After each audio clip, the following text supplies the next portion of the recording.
لێبێت لاپەڕەیەکی سەرەکی لە مێژووی ئەم دوایانەی سووریادا کۆتایی پێهات و هەر دوێنێ مەزلوم عەبدی سەرۆکی هێزەکانی هێزی هەسەدا ڕایگەیاند کە چیتر ئەم هێزە نەماوە و هەڵوەشاوەتەوە و هەروەها تێکەڵ بە سوپای نیشتیمانی سووریا بوون و ئەمەش وای کرد پاشان کاردانەوەی لێکەوتەوە و ئەمەش کاردانەوەی ئەرێری لەلایەن ئەمریکاوە لێکەوتەوە و تام باراک نوێنەری تایبەتی ئەمریکا بۆ سووریا ڕایگەیاند پێشوازی لەم هەنگاوە کردو و ڕایگەیاند ئەمە هەنگاوێکی نوێ و بە هەنگاوێکی زۆر گرنگ لە سووریای لە داهاتووی سووریادا لە قەڵەمیدا بەڵام ئەمە کۆمەڵێک پرسیاریشی هێناوەتە ئاراوە. بەڵێ هێرۆ گەلک پرسیار هەنە لە جەم کوردی سووریە گەلو کا ئەف قۆناغا بێ نوها سەردەمێک بداوی بوو سەردەما هێزن سووریا دموکراتیک پشتی وێ سەردەمێک نو دەست پێتکە وەکو گۆ فەرمانداری هێزن سووریا دموکراتیک مەزلوم عەبدیژی پشتی بریارە هەلوەشاندنێدا وێژ بۆ کوردên سووریێ چماف پشتی vêyekê werin misogirkirin gelo qonaxa bê wê çi bixwara bîne duwarê mesela nivîsandina destûra nû ya Sûriyê û çespandina mafên Kurdan di wêyekê de ev pirs û hejmareke pirsên pêwendîdar em ê hewl bidin di vê bernameya taybet ya dengê Amerîka beşê Kurdî ji Washington bi hev re li gel hejmareke raport him peyamnêrê me li Rojava û her wiha li gel çend pisporan derbarê siberoja Rojava û Sûriyê piştî biryara hilweşandina hêzên Sûriya Demokratîk. Dawî bû ewa lazima tiştekî baş bê eger ku ne baş bo birêz Mezlûm Ebdî ve tişta ew nakir qebûl nakir ez dibînim tiştekî baş e ew jî zimanê Kurdî jî tedî pê etiraf bû ew jî tiştekî baş zonê gelek têkuşîn kirî gelek ew kirî Kone mafî gelî xwe dest bixine em hêvîdar vî mafî xwe em destûra Sûriyê da em pêk bînin em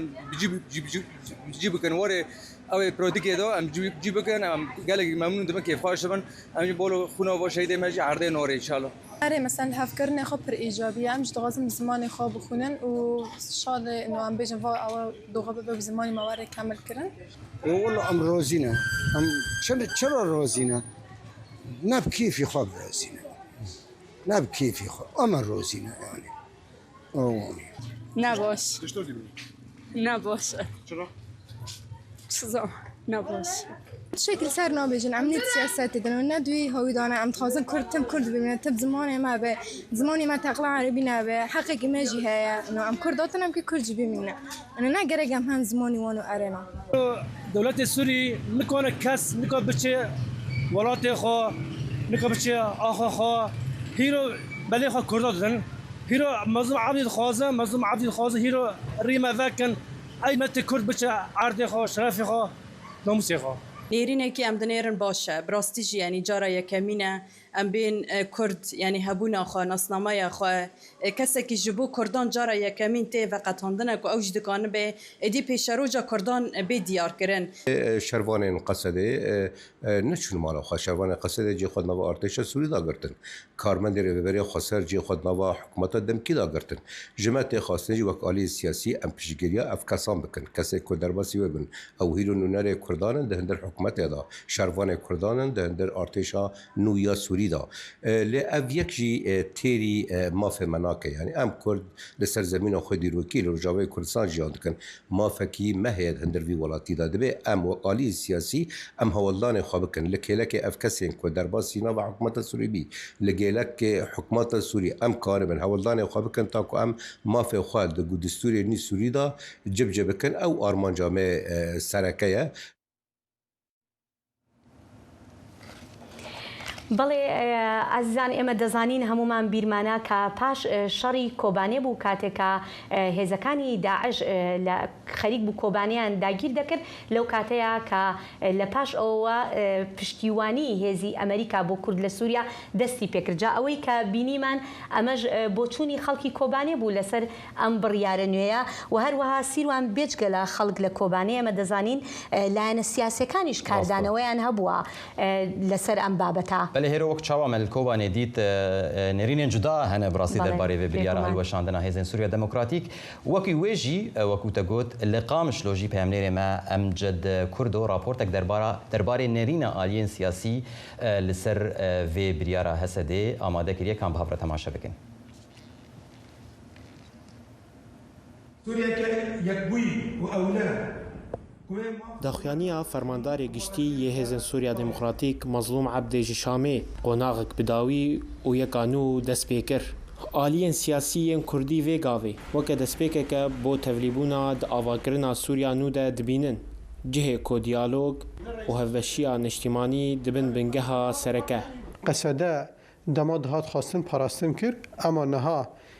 تی خواستن ام دولت کی دموکرات دولت کی قانون ام دولت کی جن جی خو جی قرار ده بگیره اموی دولتی آوا بکن جبر ویجی باره ما هین گرانتر بو وک پارتی جی وک جنرال مظلوم عبدی جی همی حوالان باره ما گرانتر بو چمی ام کدن تکوشینی کی آوا کرنی دولتی کی دموکرات ریویتی حسده دی جوتمها سالا ده 2015 ده دسپیکر وکه هفبندیه که پرپیکاته کوپشت آخوا بیپگه و یپجه گریدابو بپشگیری کوالیسیون ناف دولتی ریزشرین گرینگ مینا کوبانه رقا و باغوزه بریو برن و داوی لکنترولا اردنیگاری داعش آنین لی پشتی پیمان آدارا ده 2025 و ریکفتنا ریبندا ده 2026 لگل شامه ریا چارەسەریە سیاسی وەبوو سلطه بسینگەک وەکیلی بەحث کرد تشتێکی باشی مەسەلا کوردی زمانی کوردی لێ مەطلبی کوردی دی دەستوری دی چلۆ بێن پاراستن و چلۆ دەستوری تەسویت بن ئەدێم ئەمێ گشت لەسەر بسەکنن و ئەو وەفتەی هەڤبەش گەرەک ئەو سەر بسەکنی و وەکتی وێژێ جي مافيا كردي دستوري دي أو بيكبين انتگراسیون داوی و تبلیبونا یکینین لشکری دناوا ارتش و سازیان دولتی ده جالیه هنک شروکار و لیکولینران و وکه گوهستنک دیروکی تینرخاندن کودسکفتیان سالان دقادا سیاسی ده و دوغهرینه اعلان کرنا فسخ کرنا قصده ام گلکی گاون ارینی دبینن جبر هم رولا سلاح خلاص بو بواجه سیاست ها دست بکرن هم زخت اقلیمی خلاص دبن زخت دولتی خلاص دبن جبو وی که دوی آلین کردی جی بخوبالدار بن اکو اونتگره کرنه کو اف بواجه تیم شاندن پیشگرتی دولتی جر پیوستی یعنی ایرو ام بحث امریکا بکن ام بحث فرانسا بکن ای کورولین سرکت ناف دولت ناتو ده دلیزن جبو اف شکل ورب داوی کرن یا اساستر دستور جشرین دجوار این لکولان رقای و باغوزی تا سالونا بریاران لشامی دوسه حسده و که هیزه که سربخواه هاد داخستن لی پرسا سرکه دمینه کاگلو اف انتگراسیون دیبه به گرانتیا راستین بو بدست خستن مافین کردا و آرامی دومدار لسوریه امجد کردو دنگ امریکا قامشلو بله گلی بینران جدو د 24 مجمرین داوی ده حتی نوها مجار لروجاوا و لسوریه و لپارچین دنیا کردستان مجارا بریارا هلوشاندنا هیزن سوریا دموکراتیک جبو لگلک آلیان نرین جدا هنه وکوک چاوا ملکوبانی دید و نرینا ولاتیان لویر و هروها نرین آلیین رایدارین سیاسی و پسپوران لقام شلو هلبت نرین جدا ویدوان روجاده هر بردوام بکن هیرو لیم تخوازن جارک دن هرنجم پیامنیر امجد کردو لقام شلو کامزان دوام 24 مجمران يعني كيمي 24 مجمران جدماكو رئيس مظلوم عبدي كوشكا قال الشامي او بريار راقهان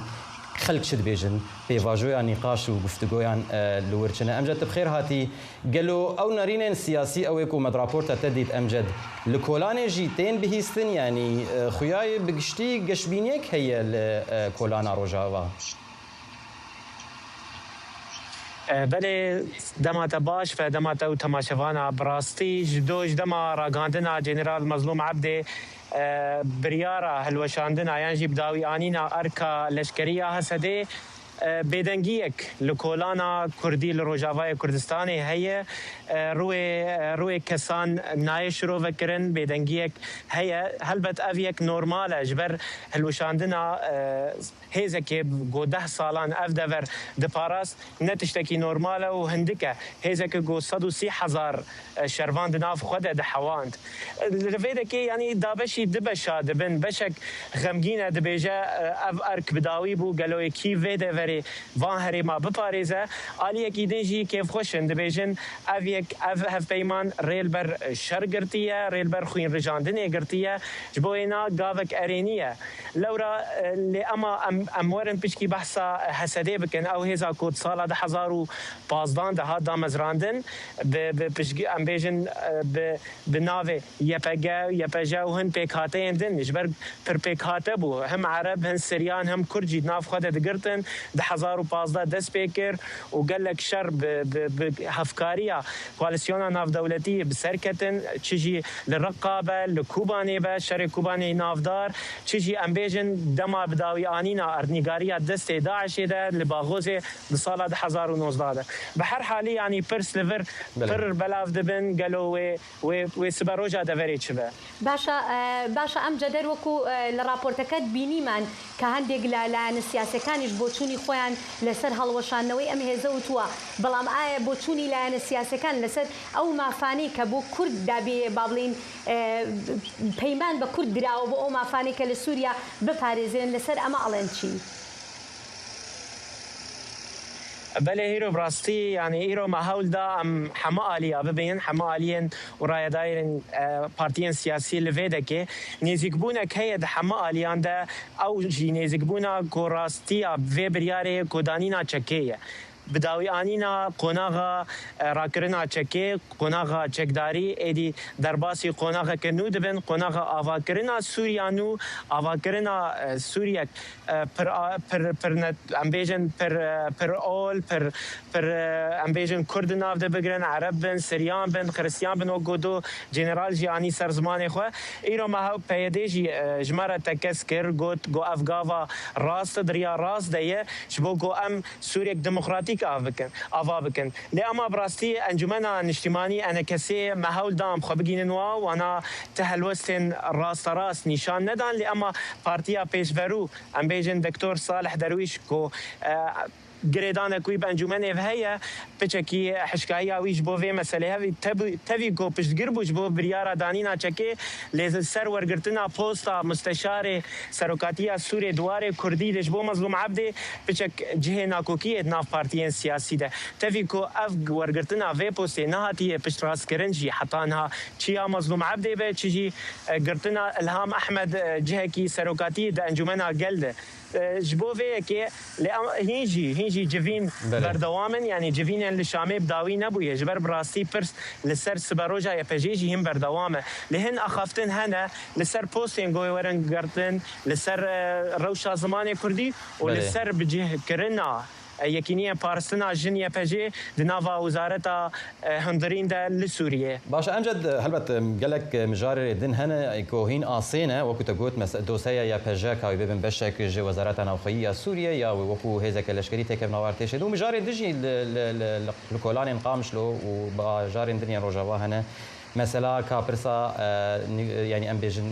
lêvegera Kurdî û şanda yekbûyiya كونوناتيا كردان بك مجارن آلوزن لأمجد أمير لقلتا وهفكارين ميدن روجافا في دوسية دروجين بيدا بشو في قلك سباس أمجد كردو بيامنير قامشتو بوان نوچه انت سباس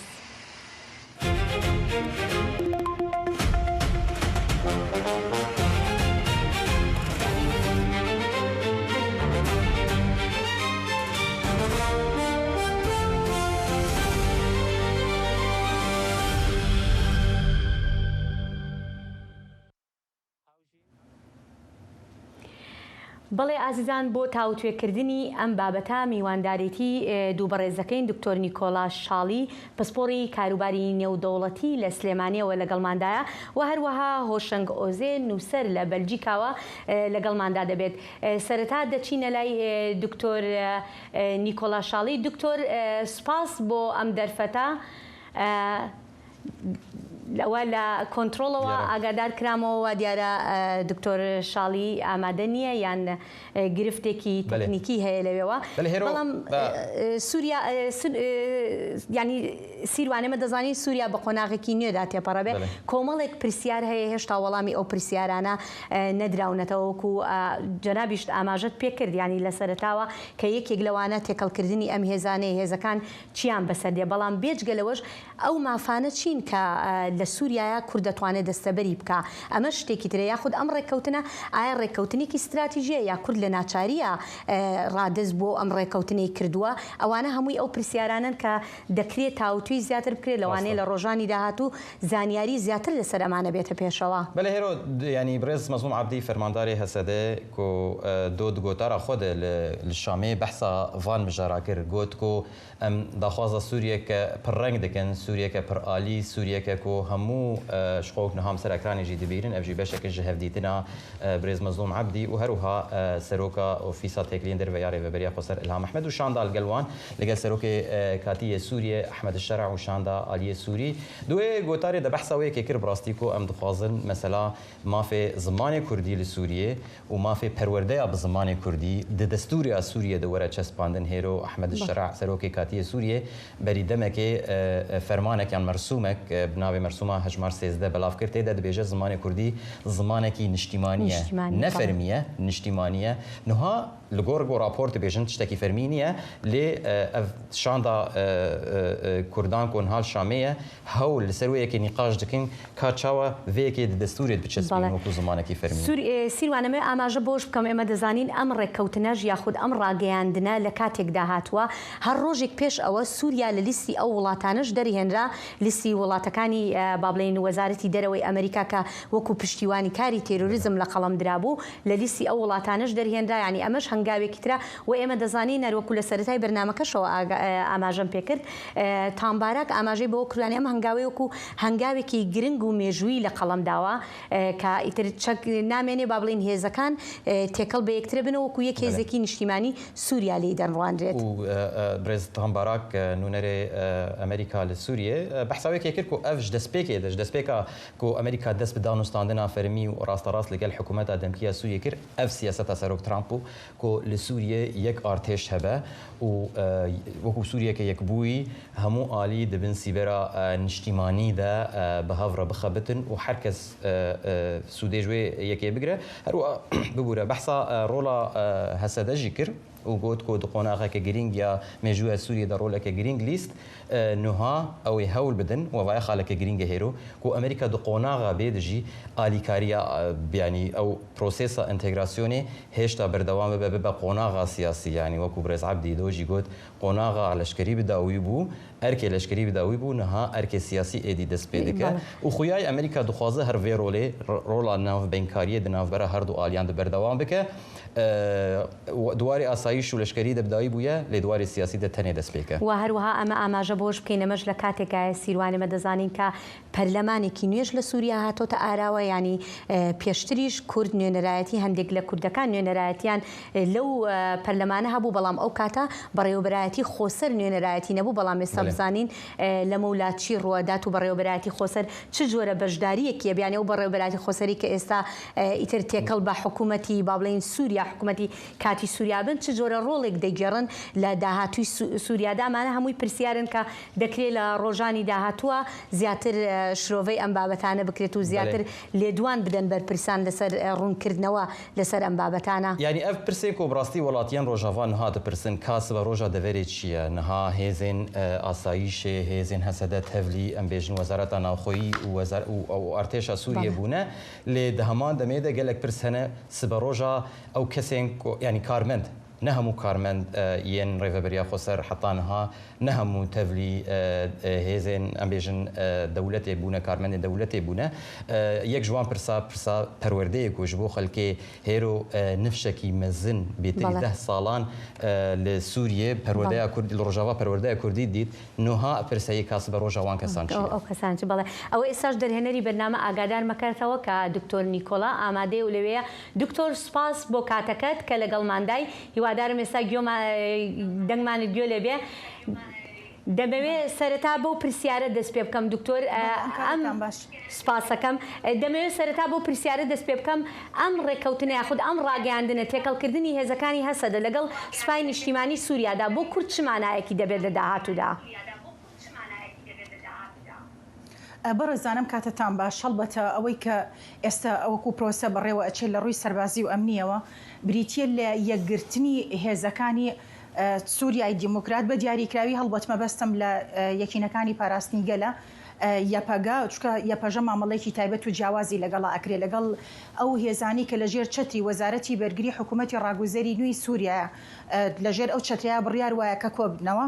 دوێنێ بە ڕێز مەزلوم عەبدی لە ڕاگەاندنێکی ئاشکرایە ئەوەی کە پێی ئەوترێ پرۆسی ئینتیگراسیۆن کۆتایی هاتنی و پرۆسەی ڕاگەاند وەک هەنگاوێکی سەرەتایی بۆ گواستنەوەی خەبات و تێکۆشانی کورد لە ڕۆژئاوای کوردستان لە دەرگای سەربازی و ئەمنیەوە بۆ بواری یاسایی و جێگیرکردنی دەستوری ئەوەی کە ئێستا دروست ڕۆیە بریتێ لە هەنگاوی یەکەم بۆ جێگیرکردنی هێزە نیشتیمان پارێزەکانی کورد لە چوارچێوەی ئەو وەزارەتەی کەپی ئەوترێ وەزارەتی بەرگری لە سووریای نوێیە هەڵبەتە ئێمە ناچینە سەر ئەو پاشخانە ئایدۆلۆژی و فکری کە لە سووریای نوێ هەیە و دەستی بەسەر دەسەڵاتا گرتووە چکە ئێمە ڕاستەوخۆ سیاسەتیش بۆ خۆی هەروایە ئەبێ مامەڵە لەگەڵ واقعا بکری ئەو واقعی کە ئێستا هەیە بریتێ لە مامەڵەیەکی نێودەوڵەتی دانپیانانێکی نێودەوڵەتی بۆ دەسەڵاتە ڕاگوزەرەی کە لە سووریای نوێ هەرچەنە بە تێڕوانینی ئێمە و بە واقعیش بەکردارێکی وایە ئەو دەسەڵاتە بریتێ لە دەسەڵاتێکی ڕاگوزەری تیرۆریستی بەڵام ئێمە ئێستا لە دۆخێکین کە ئەم دەسەڵاتە بەکردارێکی خۆی جێگیر کردووە و دامپیانانێکی نێودەوڵەتی هەیە مامەڵەیەکی نێودەوڵەتی شێ لە ئاسی نێودەوڵەتی سووریای نوێیە وەکو جۆرێک لە جێگیرکردنی دەستکەوتەکانی خۆی لە قاڵبێکی یاساییە ئەم هەنگاوی خۆی ناوە و بۆ لەو پرۆسی کە پێ ئەوەچی ئینتیگراسیۆن ئەمە هەنگاوی یەکەمە بۆ بەیاساییکردنی ئەو هێزانە و کۆکردنەوەی لەژێر چتری ئەو وەزارەتی بەرگریێنوەی کە لە دەوڵەتی سووریای نوێ هەیە بێ گوێدانە ئەوەی کە ئەم وەزارەتە چۆن پێکاتوە ئەوەی کە پێوتری عقیدەی سەربازی دیار نییە سیستمی سیاسی ڕۆن نییە بەڵام ئێمە ئازانین هەموو قۆناغێکی ڕاگوزەر ئەم ئاڵنکاریانە هەمووی لەگەڵ خۆی هەڵ ئەگرێت بەڵام دەمیز ئاماژە بۆ بکەم ینی چاودێریکی نێودەوڵەتیش هەیە ئێستا بۆ سووریا بۆ دۆخی ئێستای سووریا دەمێت لێرە پرسیارێک بکەم ئایا ئەمریکا دەتوانێت لەمە دوات چ ڕۆڵێک بگێڕێ بۆ چاودێریکردنی ئەو بەڵێنانی کە بە کورد دراوە یاخود بۆ دەستەبەرکردنی مافەکانی کورد لە سووریادا بەڵە خۆی با ئێمە ڕاستگۆ بین تاوەکو ئێستاکەنە ئەمریکانە فەڕەنسانەی هێزێکی نێودەوڵەتی ئەوەی کە پێ ئەوترێ بەڵێنی نەتەوەیان بەگەلی کورنیاوە لە قۆناغێک لە قۆناغەکانەوە پێویستی کردووە کە هاوپەیمانی هەبێ کە ئەوەی پێ ئەوترێ ڕێکەوتنی استراتیجی هەبێ بەڵام پشتیوانیکی زۆریان کردووە لە ڕووی لەشکریەوە مامەڵەیان لەگەڵ کورد کردووە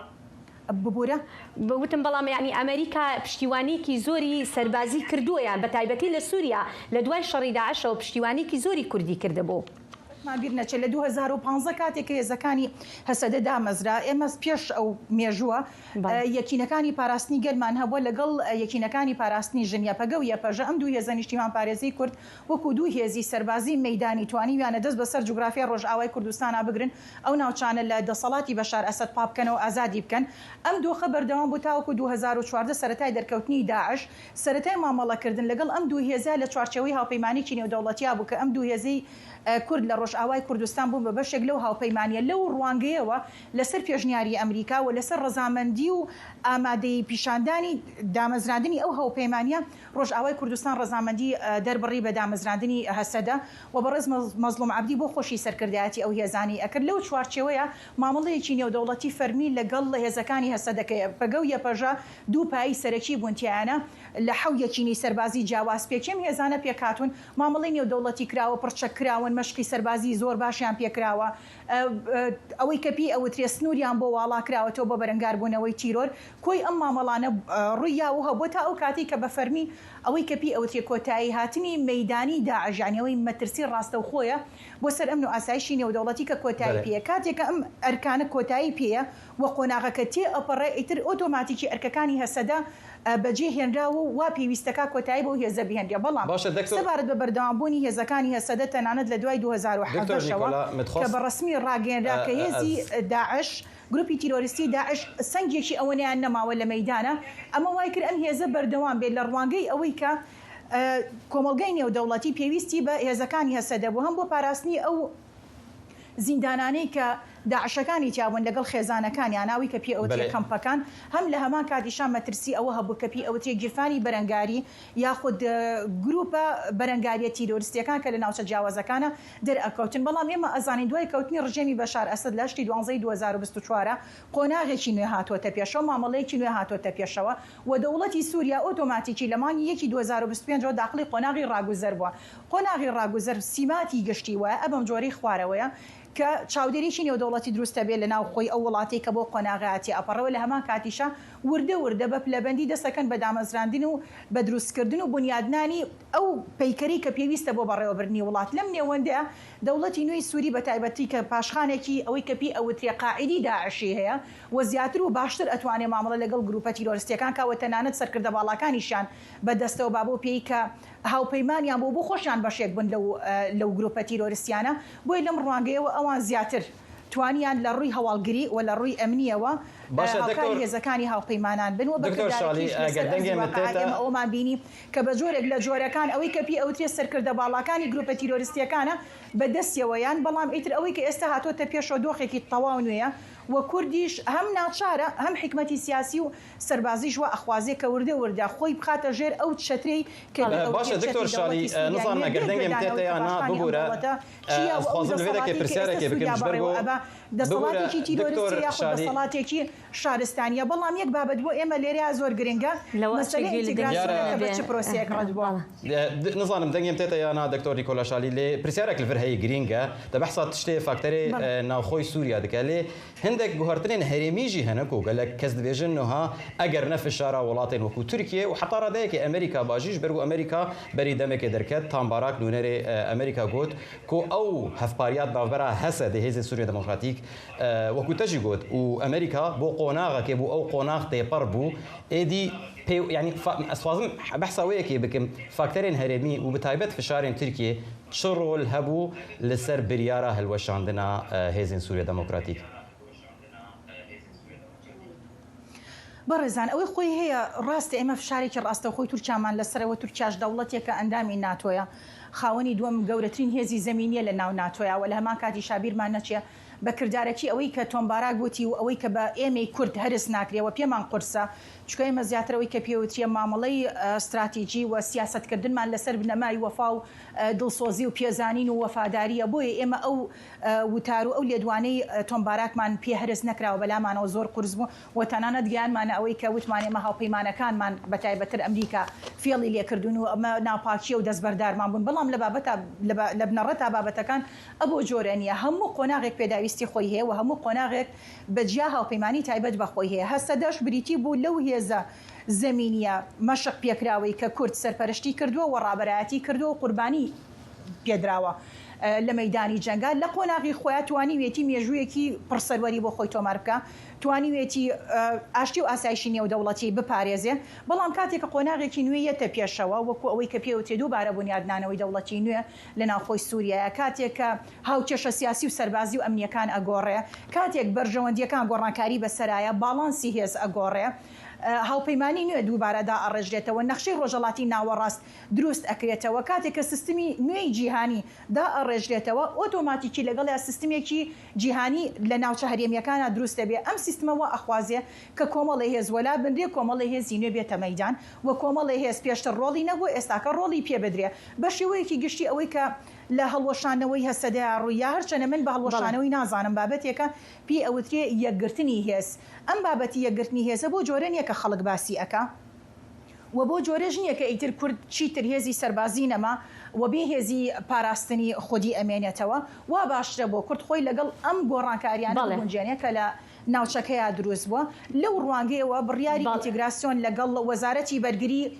نوێی سووریا و لەگەڵ کۆی دام و دەستگاکانی سووریا بڕیاری لێدراوە بەڵام ئەم بابەتی مەسەلی ئینتیگراسیۆنە ڕاستە فشارێکی تورکیای تیا بۆ دەستبەرداربوونێکی ئەمریکای تیا بۆ لە هێزەکانی هەسە دەبوو پێی کە پێویستیان پێیان نەما لەسەر ئەزیواقع و هاوپەیمانەتێکە کۆتایی هات بەڵام ئەمە بە هیچ جۆرێک لە جۆرەکان بێزامنکاری نیە بۆ شیکردنەوەکە سپاس دەکەم بۆ شیکردنەوە بەداخەوە وادەی بەرنامەکەمان هەر ئەوە نەبوو لە بەرنامەکانی داهاتوومان ئازیزان چاودێریمان بکەن و لەسەر ماڵپەڕ و هەروەها لە بەرنامەی داهاتووشماندا زیاتر تاوتوی ئەم بابەتە ئەکەین کە بەلای زۆرێک لە بینەرانمانەوە بێگومان بابەتێکی گرنگە بەڵێ بریار بوو هێرۆ کۆ میێوانێکی دن وەکو دەستێکی دەگوت و شەنگ میێوان لێ دەرفەت نەبوو کۆ ئەوەرە بە هەر حاڵ مژارێکە بەردەوامە و دەنگی ئەمریکاژی و بەردەوام ڕۆباڵاوەیەکی بکە حتا جارێکە دن بۆ بەرنامەیەکە دن بمینە خێر و خۆشیەدا هەر شاد بن.